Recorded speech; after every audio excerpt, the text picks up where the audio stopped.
We're staying awkwardly on stage because we're going to segue into our next guest. And our next guest is a man for whom you have unwavering affection because he is kind and generous and political and philanthropic, and he wears trench coats better than anybody in the business. He's Misha Collins.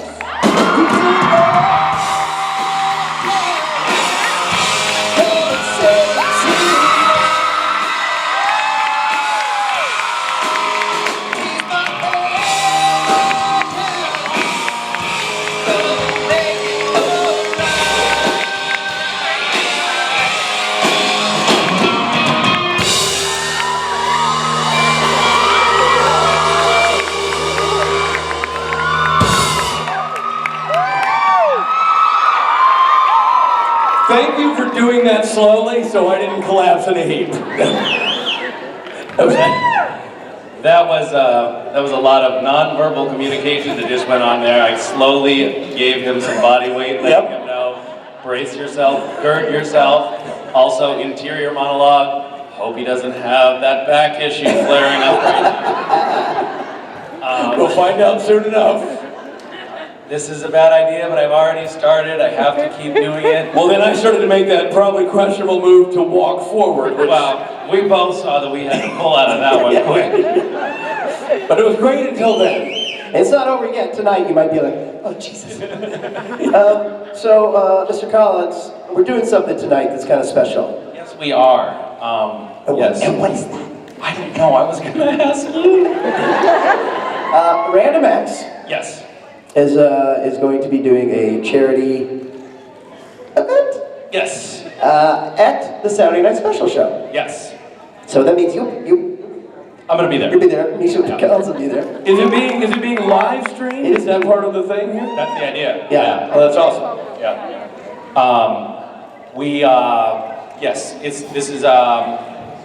We've been working on this project down in Nicaragua for the last couple of years. We're building. I'll get into it tonight. Okay, great. I'm not gonna bore you now. Okay. I'll do that later. For the night. Hey, that's what we love before we play a rock show. It's just really just trying to lull them to sleep. Bring it down a notch.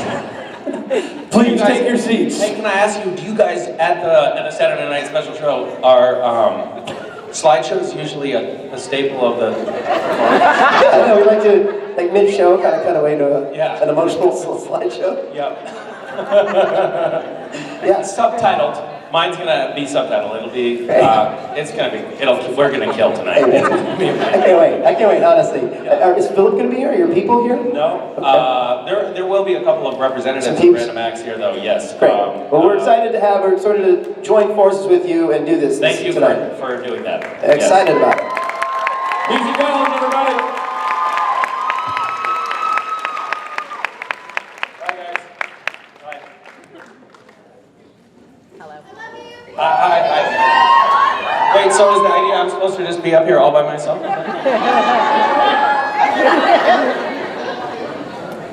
Hi, everyone.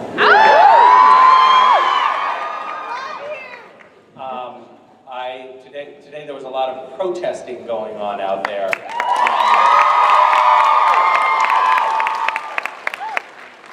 Which I have not made a secret of my support of. So I just want to throw a fist in the air for those people who made it out to march and for those who supported them. It's an interesting time that we are in this moment in our world. We have a new president, who I'm not a big fan of. But there's a silver lining to that, which is that it is increased dialogue and decreased apathy. And so people are on all sides are more politically engaged now, which is a good thing. There are other good things going on in the world as well. Not all is darkness. For instance, we now have a 13th season of Supernatural. You see how I did that? That segue was seamless. From like the dreaded political diatribe that, thank you. I've been looking everywhere for this. Have other guests been ranting on stage about politics? Yes. I am sorry. What's that? Pellegrino did, yeah. Awesome! Yeah. And Shepard probably? Not so much, really? He's got a second panel. Rich, yes, of course. Well, I'm going to try to spare you, but I might occasionally fail, so that's just sort of a disclaimer here. Just because, and if you find me just sort of, you'll know that I'm thinking about politics. And so, sorry if I don't seem totally present. What? What?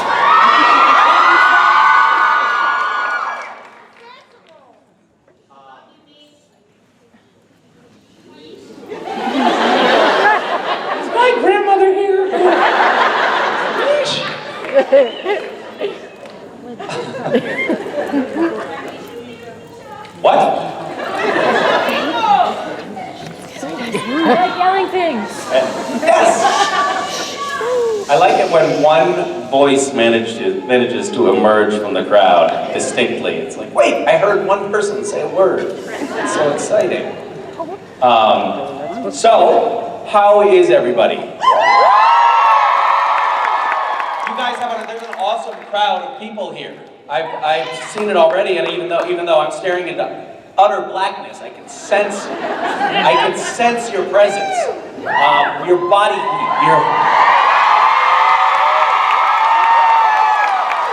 wow, not bad. Yes. This is like, seriously, honestly, this is about as many people as were at Trump's inauguration. It's pretty good.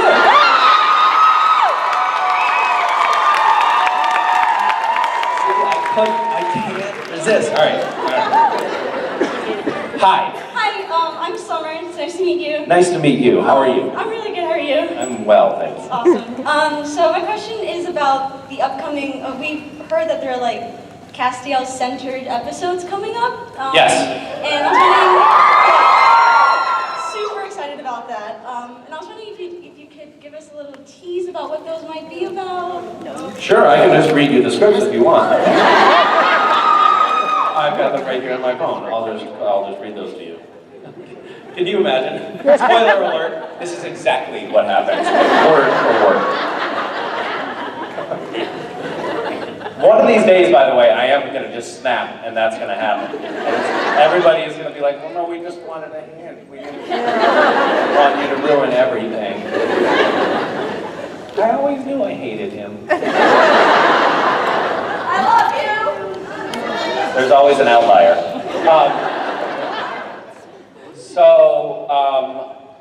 Can I tell you? No, not really. I mean, what's the last episode that aired? Satan impregnated somebody. Loaded. Doesn't that happen every episode? They all Oh my God, what a weird show we're running. Oh, right. Satan banging somebody up, so sure. Knocking somebody up. That's sort of there's a stretch of stuff that Cass has coming, and then Cass will be kind of out of the picture for a little while, and then back in again. How's that for a teaser? I will be, I can tell you this, wearing a trench coat in an upcoming episode. They decided to go in a little bit of a different direction, so we'll see how. I think it looks a little Columbo-esque, but we'll see if the fans rejected it or not. Thank you. Thank you for that question, and you're welcome for that really good answer. Thank you so much. I love you. Hi. Hey, how are you? I'm well. She hit me to get me up here. So, She hit you? Yeah, she. That is not okay. Couldn't you go drive him instead? You tried driving first, and that didn't work? You didn't try. You didn't even try. You just went straight to hitting. You're like my 6-year-old. What? It did work. Okay. You are here. Are you going to go back over there afterwards? Yes, sir, this is a good question. So it hasn't irreparably damaged your relationship. No, All right. even though she starts crying when she sees you, but when I come home and all this.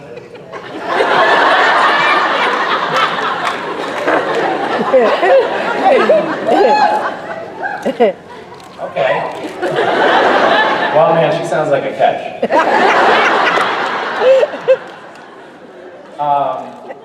But things are going overall well in the marriage.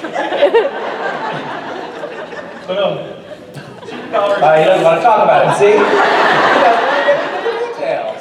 All right. Maybe I should not do couples therapy. Good. I'll make a note of that. Next time I won't do that. How are you feeling? Pretty uncomfortable right now? But for her 16th birthday, I was wondering, For her what? 16th? His daughter.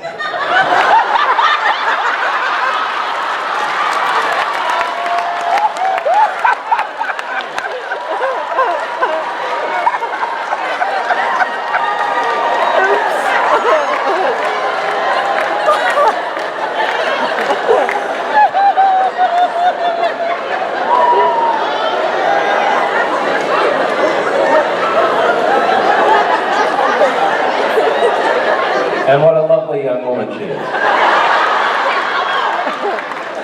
Nice save. You were saying? she started 16, she wanted to know if you come over and surprise all the girls. About something out of cake for her. Of course, anything for your daughter.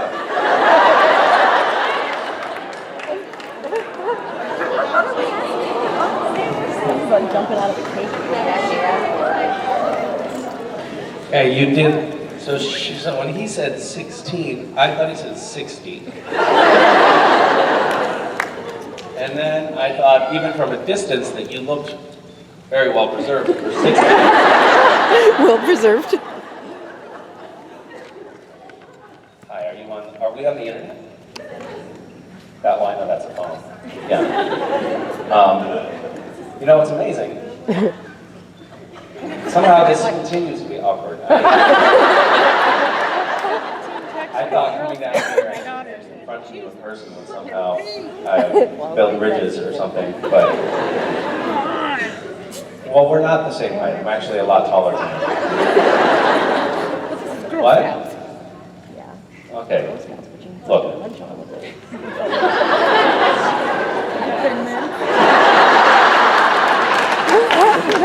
All right.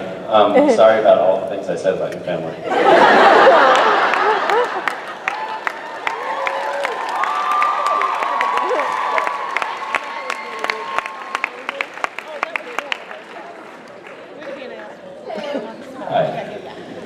My question was, with Random Acts and how small it started out and how big it has gotten, what do you see as the future of Random Acts?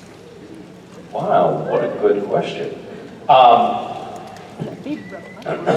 Random Acts did start smaller and has grown. And I think one of the things that has evolved with Random Acts, for me anyway, is a clearer picture of what I wanted to do and what we at Random Acts wanted to do. I started it kind of on a lark. There was a recession going on, and there was a lot of government stimulus money, and I had the opportunity to take over an existing nonprofit, so I sort of retooled it to whatever purpose I wanted. So I was like, let's get some government stimulus money to do something great. That was the seed of the idea. It wasn't a very well thought out idea, and it didn't work at all, because the government didn't fund it at all. But that was sort of the one of the initial impetuses behind it. But we knew, I knew that you guys, the fandom of Supernatural, are an amazing force to be reckoned with, and that when mobilized together can pull off some pretty incredible stuff. I've seen some fan art that proved to me that you guys were capable of some truly crazy shit. So So I knew that there was this great resource to harness, and we started Randomax. And now my vision for it, and this is a shared vision at Randomax, but we want to have it be both a facilitator and an inspiration. So we want to help people do acts of kindness toward others, but we also want to share that, share those stories, so that people are reminded that doing small acts of kindness to those around them is not a hard thing. It's easy, and it can make a really big difference in someone else's life. So we want to serve as a constant reminder to people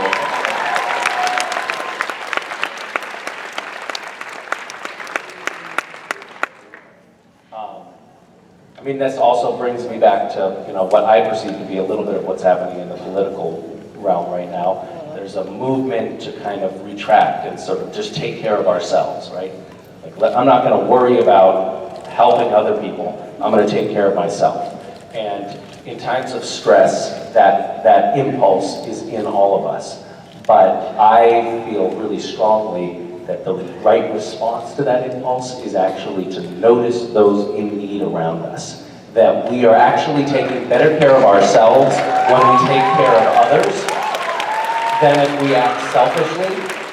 And for me, that is serving as a constant reminder just to notice how many people around us are in need and how relatively little it takes from me to make a big difference in somebody else's life. Amen. So serving using Randomax to serve as both a facilitator. So if you want to do something, if you have an idea of a project that you want to do that will help somebody or help a community or a school, then you can propose that to Randomax, and we will help you do it.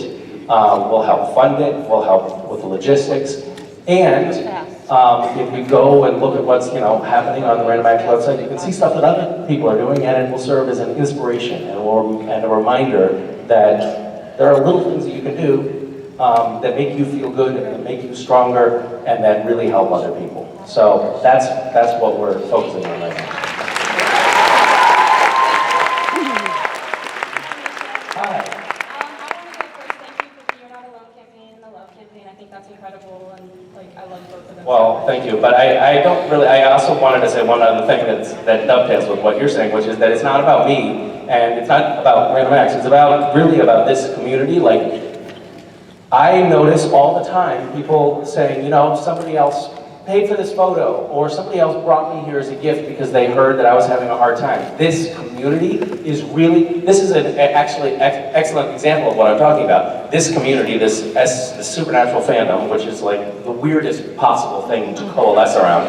The Supernatural fandom is proving that when people take care of each other, they are stronger collectively. This group is the most powerful fandom out there, and it's largely because it is deeply infused with compassion and kindness and people taking care of each other. So it's you guys that are really serving as, it's a two-way street, and I'm deeply grateful to you guys. But thank you. Yes. I am awesome, yes. And my question was, this was my first year doing GISH quiz, so I was curious what your favorite item on the list was.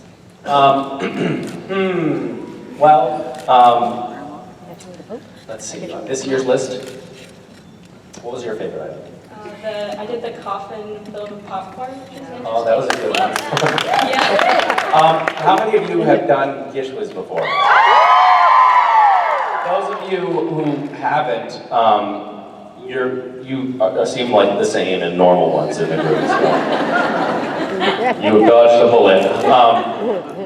GISH quiz is a scavenger hunt, for those of you who don't know, that I run. That is really strange and quite wonderful. People participate in about 100 different countries, and they do some really weird stuff, like lie in a sea of popcorn in a coffin.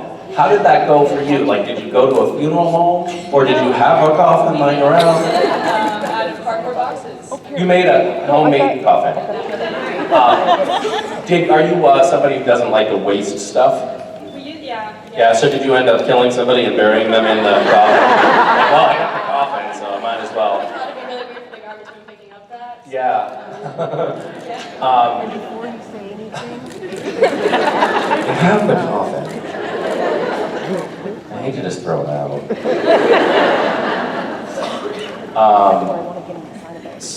I like that. I like that there was an item in this year's hunt that was send a child's message to space. So 7-year-olds hand wrote messages to the universe and got them up in space. And we have these great photos of pieces of paper drawn on with crayon with children's messages to the universe with the Earth down below in the background. It's pretty awesome. It's quite remarkable the things that people manage to achieve in GISH and the degrees to which people are willing to humiliate themselves. Both are inspiring.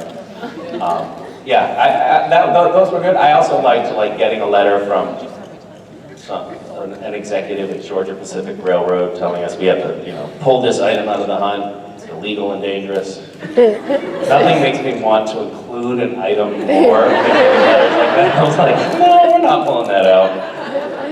And if that executive is in the room, I'm sorry. It was very well written. Thank you. Hi there. Hi. Hi, how are you? I'm well, thank you for asking. I would like to know, with West and Mason, as they grow up, what bad habit of yours are you hoping that they don't actually pick up? And also, what good habit of yours do you hope they do? How do you know about that?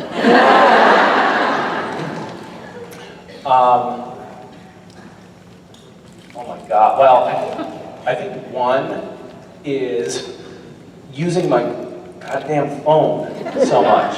It becomes addictive, I'm always reading news or checking email or things like that. I try to remind myself, we have a little slot by the door where we're supposed to put our phones. It's this very nice little felt thing that has pockets that are just big enough for an iPhone. And we had a conversation, we're gonna put goddamn phones in there when we come in the house, and we're going to be present with our children as they're, blossoming.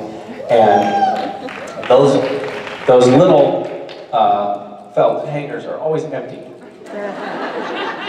because we're always, Googling ourselves. So that is one habit that I hope that they don't pick up, is the incessant use of technology and screens. And it's not just the iPhone. I'm always on the computer, and I don't think that's good for our brains. It's wiring us in a weird way. Hold on. And you know another thing? If I leave my phone behind for a little while, like go out for a walk in the woods and leave my phone behind, I feel a little anxious. Like, what if something important? What if there's somebody buzzing me right now about something? What if a text is coming in and I'm not, it's a weird rat in a maze addiction. So I hope they don't pick up that.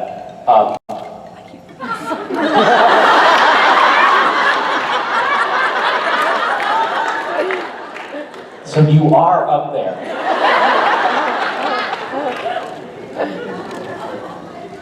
Jared? That was amazing. I never get phone calls anymore. Oh, that was my mother-in-law trying to FaceTime from Hawaii.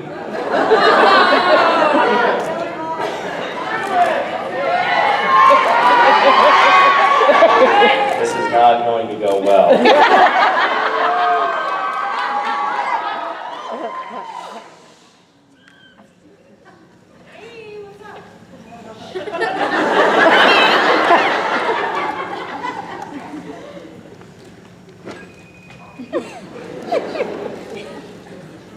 Not working.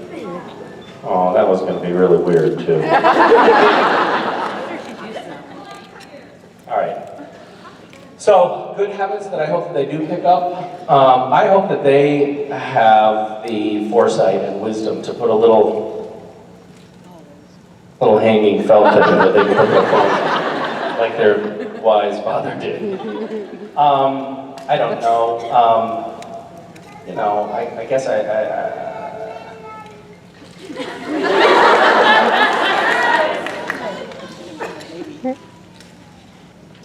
Hello? I did. I called you, but weirdly. But you did it by mistake. No, I was not a mistake, actually. It was an intentional phone call. A real phone call, man. Yeah. It was bona fide. But here's the thing. Yeah. Well, what triggered it for me was that I got a call from you. From me? Yeah. I didn't call you. We Why is heard everybody laughing? What's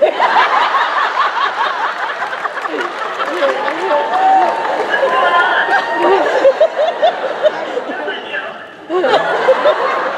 I'm on stage right now at an convention,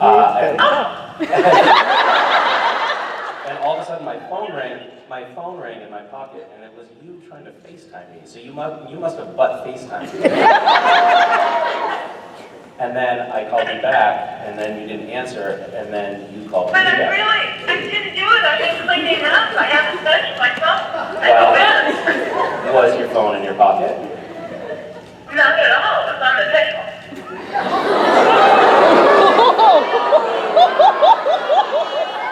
got salt.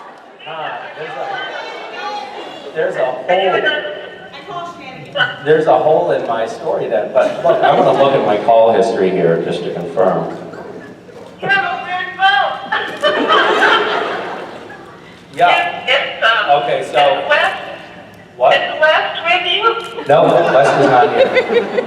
No. That's too bad. Yeah, I know. I know, it's kind of disappointing.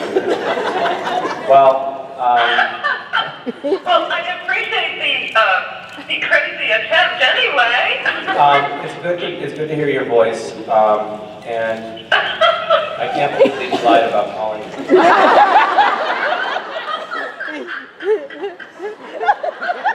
just want to give your audience a big tip.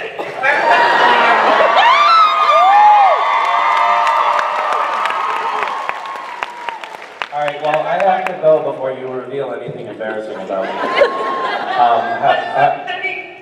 Just tell me what city you're in. I'm in Jacksonville, Florida.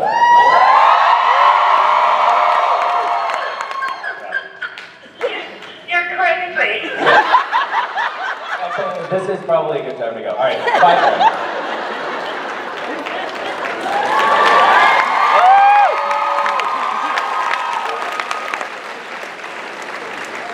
She did call me. She's a liar. She did call me crazy.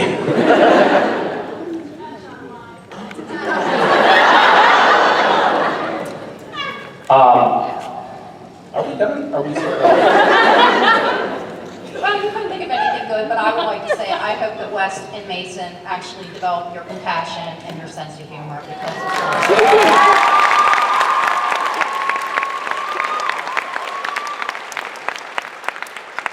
Well, so far, I would say more skewing towards developing some of the traits of serial killers. But we'll see.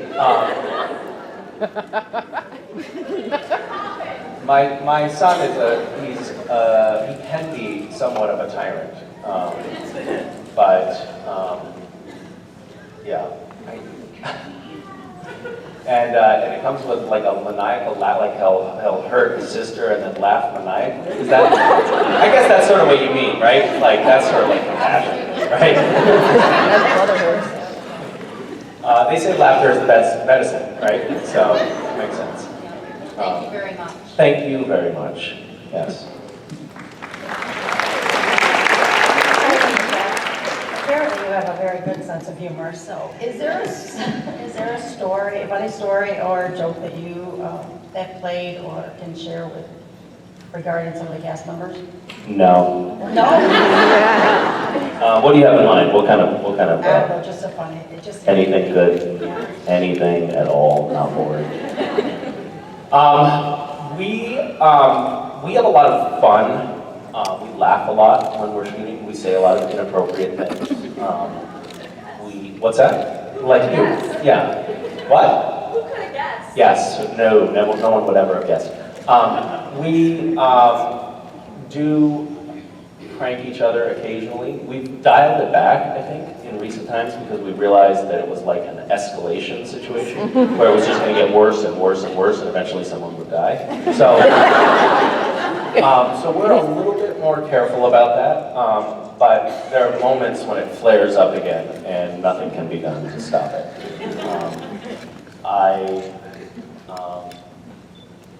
I've told a lot of these stories before, but this is an example of the escalation that I was talking about. No, here's an example. I don't know, this is totally not what you're looking for, but I'm going to tell this story anyway. So, this is the kind of fuckery that goes on. So, we went out, my son, speaking of children, my son was the first kid amongst the cast, okay? And we were in Rome at a convention, and we were out to dinner, and Jared took young West aside, who was just about almost two at that point, and introduced him in secret to sugar. Now, keep in mind that West, he was a little bit sick at that point from just traveling. He had picked up a cold or a flu or something like that, and was just like deathly jet lagged. So he was waking up for the day at around midnight. And we were just a mess. And we were at dinner, and he's feeding him packets of sugar. And Wes was like, oh, this is amazing. And there's like sugar everywhere. You know, I can't believe my parents kept this from me for so long. And you could see like his, neural networks completely rewiring on the spot. Like he was changing, and he lost his fucking mind. He just went insane. And Jared was like, and then he, he was a complete and utter nightmare for the next 2 days. Like it really had ramifications. And Jared just celebrated this tyranny. And then from that point on, whenever we would go out to a restaurant, Wes would be like, he'd go into a little sugar boat and like sneak him out, crawl under the table, and fill his face with sugar. So, it's like the old adage, teach a man to fish. Well, he taught West to fish, and West has been fishing ever since, and it really sucks. And now, if you don't have small children, or if you don't remember having small children, it's true, like there's something happening. I mean, it's definitely chemical. When they have a rush of sugar, and especially some kids, they just go bonkers. So Jared recently apologized to me. Because now he has little kids, and he realized, like, oh, I see. Oh, I really caused a lot of suffering in that family's life, didn't I? So there was a rare moment of contrition on Jared's part for that little bit of antics. But yeah, we do stuff that I've had fantasies that involve, like, I was like, if I could get, because we do have a forklift on set. We have these massive dumpsters. So I could possibly put Jared's car in the dumpster. So that kind of thought process is always running in the background, like a strategic planning kind of thing. Yeah. And we have done some rather, bad things to each other. Mostly them to me, whatever. Hi. Misha, as a former teacher, I always found it interesting trying to explain to my little kids how to explain, or how to tell the difference between imaginary and reality. With your role on television, does that make it difficult, or how do you guys manage that at home? My kids they're basically completely at a loss for what is real and what's not real. And I work tirelessly to blur that line for them. There was a time when they were like, okay, wait, so can you teleport? How does that work? And they're still at the age where these kind of things are explanations for mysteries, We do this thing, we have an advent calendar for Christmas time, And the elves that live in the walls of the house come out at night and they hide the advent calendar somewhere and they leave something for the kids for that day in the advent calendar. And it's very cool. This year, the elves were 7 days late. They forgot about the advent calendar altogether. And then they left a note on the 8th day after the kids, by coincidence, brought to my attention the fact that the advent calendar wasn't happening this year. The elves left them a note the next morning that said, so West Mason, so sorry, we went to visit our elf friends on the other side of town and then the snowstorm happened. We could not get out of there, we were stuck for days. You have to, realize that just 4 inches of snow may not be a big deal to you guys, but for us, that's like a mountain of snow, and we simply could not get through. We finally managed to hitch a ride back to your house, hiding in the fur of a deer, and we're back in the game. So so that stuff happens, and they're like, okay, well that explains it. So their sense of reality is definitely enhanced. Like their reality includes a lot of elves that live in the walls of the house. And, our kids are also they just like get into stuff. You can't really leave them alone for a few, if they're quiet and nobody's crying in the other room, they're up to no good. And I came home and West had, he decided that he was going to do a little demolition work while I was, I guess I was like out in the yard or taking the trash out or something. I came in and he had done some demolition work with a hammer. He was just like pounding apart the drywall. And I was like, West, what are you doing? You cannot, and by the way, like he had a big hole knocked out. I was like, what are you doing? You can't just take a hammer and start knocking down the house. You know that. I mean, angry. This is my angry face. My child demolishing the house. And he said, I was just looking for the elves. And I was like, that's fine, that's okay. It's totally 100% fine. I'm sorry that I acted upset. I was just kidding. Not mad. I basically made you do that. And there's a lot of stuff like that. So I discovered that they were really into like finding treasure hunts, So we happened to be in the attic. We happened to find a note that was, it was an actual treasure map from pirates that led to real treasure, like diamonds this big. That must have been worth, I estimated, the trove of diamonds they found was probably worth between $20 and $60 million. And they were so excited, they showed everybody these little, not little, enormous plastic diamonds and told them that it was worth between $20 and $60 million. And then they stopped sleeping in their bed because their bedroom is adjacent to the attic space. And they're, of course, utterly terrified because they're pirates living in the attic, and nothing I can do can dispel that myth now. Like, no, Dad, there are pirates. We found a treasure. You can't talk your way out of this one. So they are afraid of their bedroom. And now we have, 85 pounds of additional flesh in the bed with us, peeing on us at night. Hi. Hi. I think it was a few weeks ago or something, Jared, he posted on Twitter that he was working by himself, and you responded with the video Always Keep Snuggling. I was wondering if you tried getting back at you for that? No, but don't bring this up with him. It's like, they say let sleeping dogs lie. Just let that one go.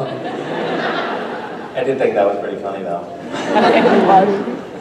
He posted, you guys are probably fans and you probably watch it.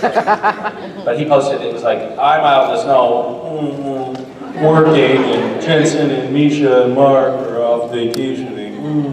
So I posted, hey, and he was like in a t-shirt in the cold outside. And I posted, hey, it's not easy where we are either, and it was us just like snuggled up reading kids' books. I thought it was pretty funny. And then I'll hashtag, he finished his tweet with hashtag AKF, and I did hashtag AKS, always keeps the win. That's a good campaign. Hi. Hello, my name is Owen, and Hi, Owen. how did you feel when you were fighting Crowley? Well, that depends. Which fight are you talking about?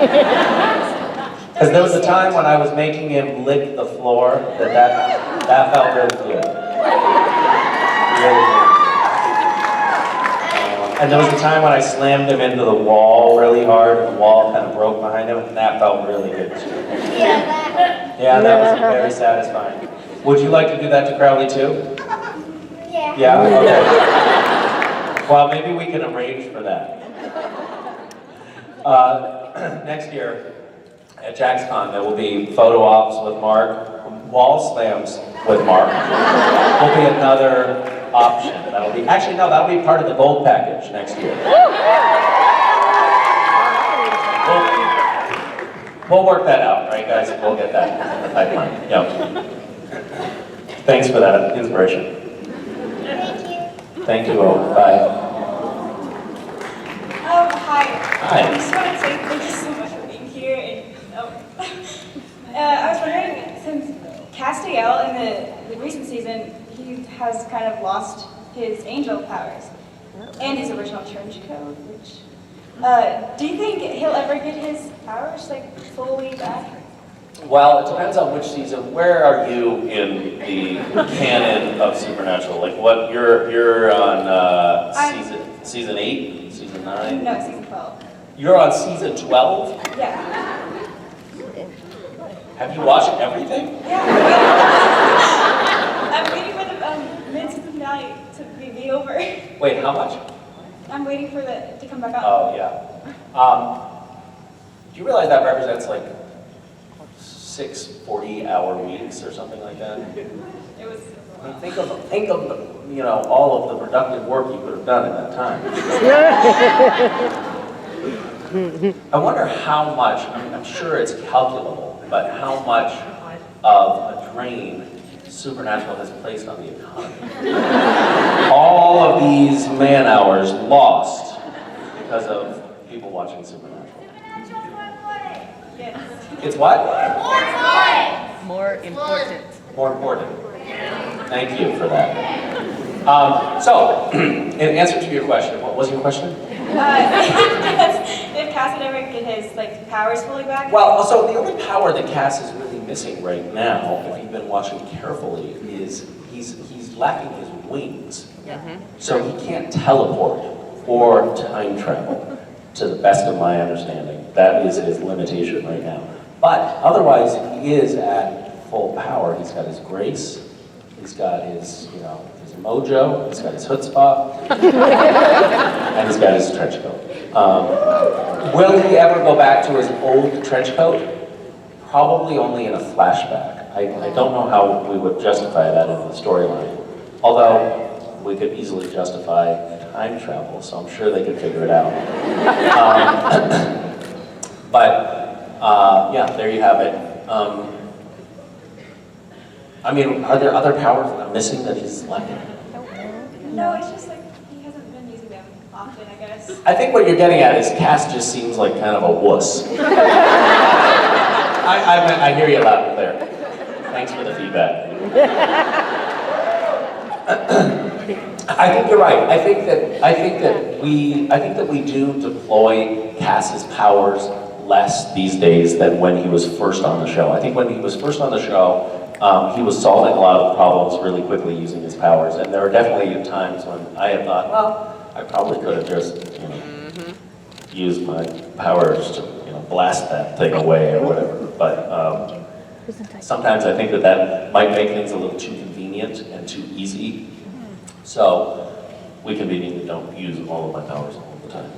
But let's not pull the threads, okay? Just don't pull the thread. It's okay. Everything's fine. Don't worry about it. You are feeling very sleepy right now. And everything is fine and as it should be. Okay, you remember nothing of this conversation. Thank you. Thank you so much. Hi. How are you? Thank you for being here. Thank you for being here. I have a question. I was reading online that you've been speaking about politics. You did an internship at the White House. That is true. Just curious what your career field was that ended up leading from that to acting. Isn't it obvious? How did I go from having a bright future to here? Can I pinpoint the exact moment where everything went wrong? Is that what you're asking? I think what I'm asking is you had a career idea, I'm guessing, and that's why you were there. And then what changed that pulled you out of that? You're trying to just get me to answer the question that you already asked. So I wouldn't call it a career at that point because I was young and full of hope. And I interned at the White House, and I was working at NPR, which stands for National Public Radio. At the same time, it was an amazingly productive and exciting year for me. I did a lot of stuff that year. But I definitely thought that I was interested in going into politics. I had always, for some reason, thought that that was what I was going to be when I grew up.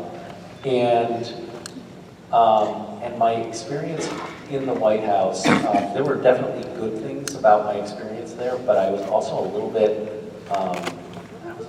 disenchanted by it as well. There were a lot of people who were in the White House who were just there because they were just volunteers, or they volunteered on the campaign, or their parents had donated a lot of money on the campaign, you know. That's how politics works, you know. And of course, I was an intern, and naively, I think that I thought that I was going to be like sitting down at a table discussing things with the Secretary of State. And that's not why they bring the interns into the White House. They need somebody to lick stamps. And so that's what I was there for. But I was very naive, and I thought, this is very disappointing. This is not what I thought this was going to. I don't like licking stamps. Which is, of course, not entirely true. They're kind of tasty. But yeah, I thought I was going to go into politics. I guess I always just wanted, for some reason, wanted to try to make a positive, what I perceived to be a positive impact on the world. And I thought that was the best avenue to do so. And then my experience at the White House, and also some of the stuff that I gleaned from being at National Public Radio, where correspondents were covering the DC beat and the political beat, made me think, I got a little bit jaded, I think. And I thought, this is a hard way to do good things. So I completely gave up and became an actor. No, I guess at the time I really thought, well, maybe I could I again naively thought, why don't I just get famous and I'll use that to achieve that goal. And then I got sidetracked and just, used my career to enrich myself. But that was the original intent behind going into acting. And I thought it would be a very quick thing. I was very, very naive as a young person.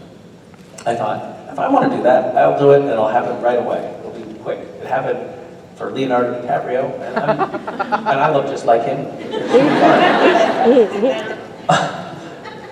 And it took a long time to, even barely eke out a living at it.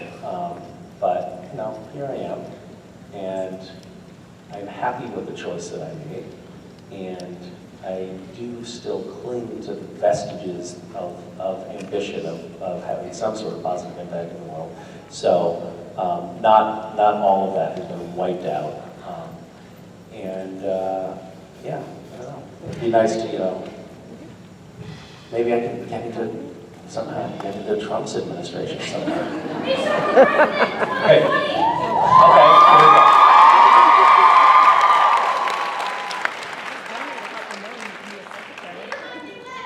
What? Yeah, me and Kanye West, that'd be great. Thank you very much. Really seasoned, experienced, and stable couple of people would be.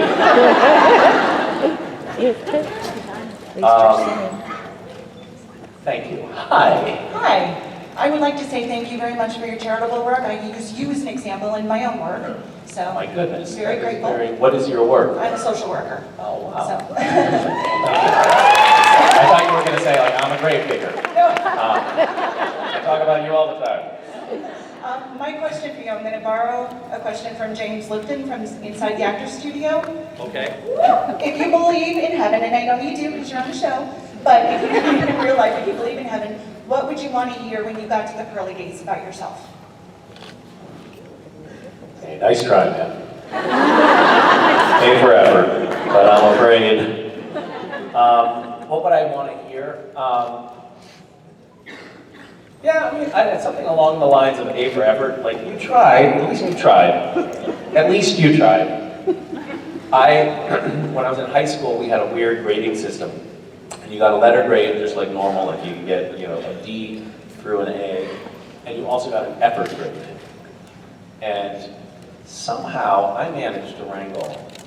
So that effort grade was a number. So you, like, 1 is you tried super hard, and 4 is you didn't try at all. And it was important to have both a good letter grade and a good effort grade. So A1 is the tops. And I managed somehow to get a D2. I don't remember what class that was. But that is that's the worst. I mean, the absolute worst. Like, yeah, you almost failed, but you tried your ass off. So, if I do ultimately end up really failing at life, I want to at least have a D2 when I get up to the pearly gates. I want to have at least tried. I think you succeeded. Oh, good. Well, then I can fuck off now. Hi.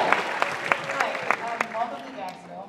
Wait, what? Welcome to Jacksonville. Why, thank you very much. I've never met you or anything, so I'm just curious as to what drives you to wander with like the various groups. What drives you to do that? Oh, you mean like the meet and greets? Why do I take my meet and greets on adventures? Well, the first, sometimes we'll go to these conventions and the meet and greet room, usually it's a room, I don't know, for those of you who haven't been in a meet and greet, I can describe it for you. Usually it's a room perched atop, the very, very top floor in a penthouse suite somewhere in the hotel, with panoramic views of whatever city that we're in. There's linen tabletop service, gloved attendants. Are you talking about meet and greets? Yeah. And it's just a truly champagne, strawberries. The massage stuff, sometimes it feels a little invasive, but It's a great decision. That's only if you order the invasive massage. Oh, is that what that is? Yeah, that's where you check that box and they're going to go downtown. I see. Yeah, I should give it to you down. There is, however, They drive you downtown to a nicer facility. there is, however, the rare instance in which one of these takes place in a fluorescent lit, windowless little hole in the armpit of the hotel facility. And is that true? Does that ring true? What I'm saying? Sort of the gulag-esque nature of some of the rooms. So anyway, I took a meet and greet out on a walk somewhere and had a great time. And I thought, oh well, maybe I'll try that again. And now there's like an expectation. So if I'm tired and I don't want to go walk, or it's a really lovely little room, I still have to do it now because I'm afraid that people will riot. So I take them out, and I'll do that now. I'll do that wherever we are. Like in New Jersey, we were at this place where there's nowhere to walk. There's just like garbage-infested woods behind, or you can walk along the shoulder of a highway. And a couple of years ago, I took them out. We were walking along the shoulder of the highway, and single file, couldn't talk to anybody because we're like this, and the trucks are going by. And I thought, this is great. This is awesome. These people are really getting their money's worth. And it's not like a lot of money. It's like maybe a year's salary or something, but. And so the next year I was like, I'm not doing that again. That was dangerous and people hated it. I hated it and they almost died. And so this past year in New Jersey, I took them out into the garbage infested wood. And We burned it down. we just made sure not to step on, any of the used needles and stuff like that back there. We found a nice, fungus infested log to sit on. And somebody had a lighter, and so it seemed like, oh, well, we should have a fire here. So we did, we had a fire, and then the entire hotel staff came out with fire extinguishers. And it ended badly. I will say that being on the other side of that story, when we're just sitting in our green room, kind of doodling with our iPads or whatever, and you see Gannon and Jim Gregory run through, grabbing fire extinguishers, we're like, what's going on? They're like with an eye roll, knowing that there's death imminent, but also with the sweet Jesus, we're not paid enough for this crap. They're like, Misha meet and greet, we're like, oh. And they beeline out the door with fire extinguishers already. Anyway.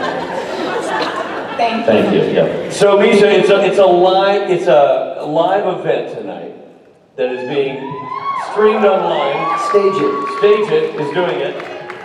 And it's for charity, and it features the music of Loud and Swain. It sounds like a home run. Yeah, I mean, these guys are going to be, you who are here in the flesh have the option of just coming here in person. No, it's not an option, you have to. So you guys are going to be here in person, but if you have friends that live in the internet, you can tell them to join the show, so we can have like a big virtual I show. hear the internet, by the way, is a great place to live. Yeah. I was actually thinking about getting a timeshare there. Wow, you're really pissing people off with this whole bit, Misha. They're storming out. I found internet jokes fall flat. You said internet and charity, and people were like, that dude, I'm done. Yeah. I like the burn down the woods bit, but this whole raising money shtick. So I know all of your friends are out marching for women today, and they're home and they're tired. So we'll give you your computer, and you can go and have them join us now.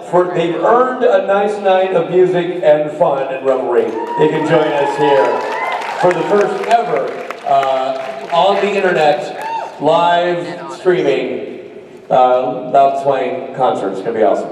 Yeah, it is going to be awesome. Yeah. And how is the new album going? It's going great. It's been out for about a week, and we charted on iTunes. It was number 9. Number 9 is top 10. Top 10. That's awesome. F you, Booble. Yeah, and we might be charting on Billboard, which would be amazing. It's so amazing. Yeah. Yeah.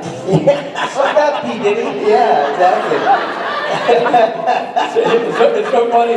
I said suck it, Booble, and you could beat any. Two cats who are not relevant in this conversation.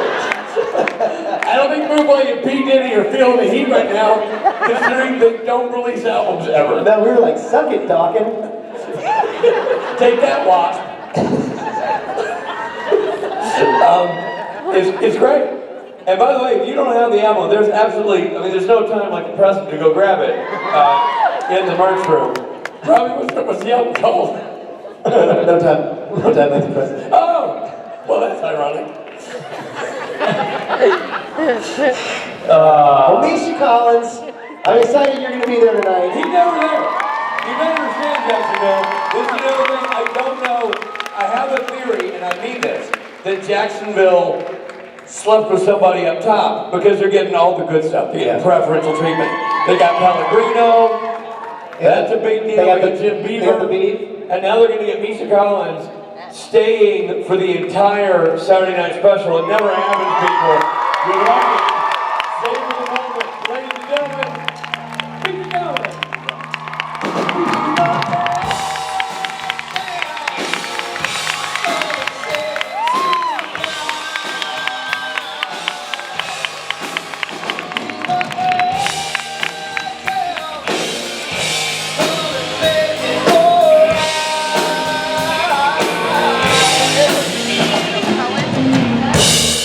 Misha Collins for president.